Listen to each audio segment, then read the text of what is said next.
get the most out of Google Analytics for your business, it's important that we first of all understand how our business actually works. I therefore wanted to delve into the 3 most common online business models to see how you can use Google Analytics to find what areas of your website or app to improve, and then start finding data to back those decisions up. I wanted to look into SaaS business models, e-commerce websites, as well as two-sided marketplaces. So to start with the SaaS business model, I've highlighted here a very common funnel for any SaaS business model. So at the top, you can see how acquisition is coming in. So this is how traffic is actually coming to the website. There are different kinds of channels, and from there on, every visitor has to go through different steps to, in the end, become a paying customer. And even after you've you've captured a paying customer, there are even more steps on actually upselling this paying customer, cross-selling.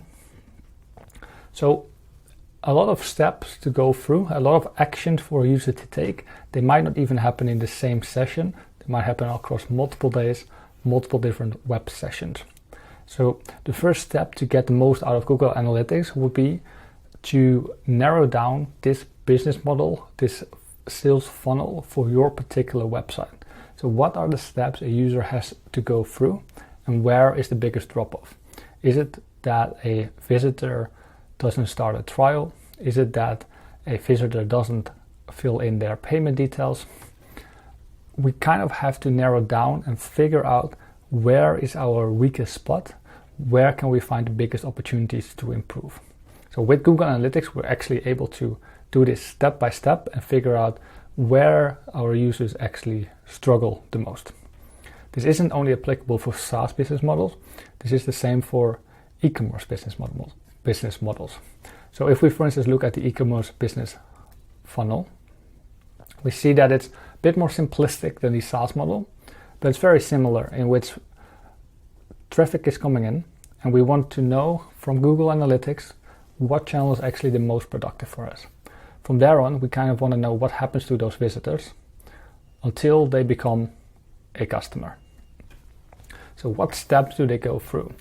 Do they actually search on our website?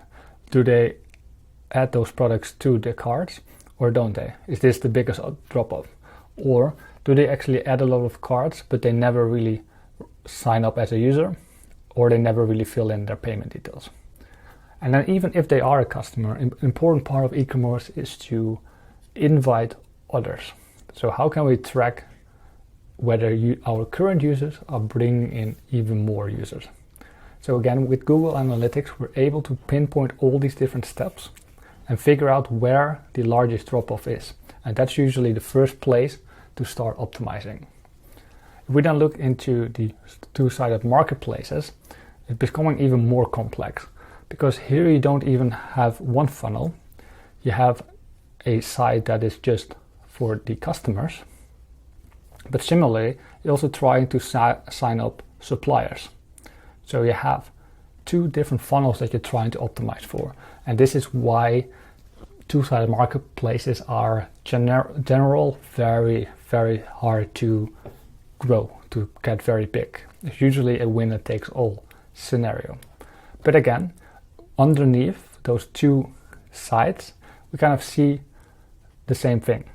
We're having different channels of acquiring web visitors, both for buyers as well as for sellers. We want to know how many of them actually become a registered user versus how many don't take any action. And once they become a registered user, do they actually create a listing or not? And do those listings actually get used, or do they expire? So there are a few steps for the sellers to go through. And similarly, there are a bunch of steps for the users to go through until they become customers. Again, we want to know where is the largest drop-off. So it's very important for yourself to map out how your business model works.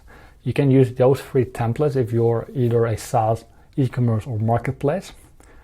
If not, let me know what kind of business model you're having, and we can sketch out sort of a generic overview of your business model.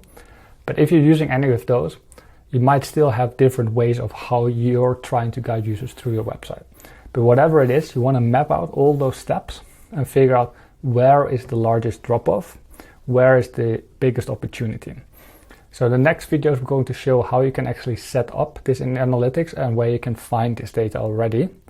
But for now, let me know any questions you have on your particular business model, whether you have any struggle mapping out how your funnel looks like, and what kind of business are you actually in. Share some ideas. Maybe we can map some people together to help each other out to find the biggest opportunities, as well as share some learnings on how they solved those opportunities.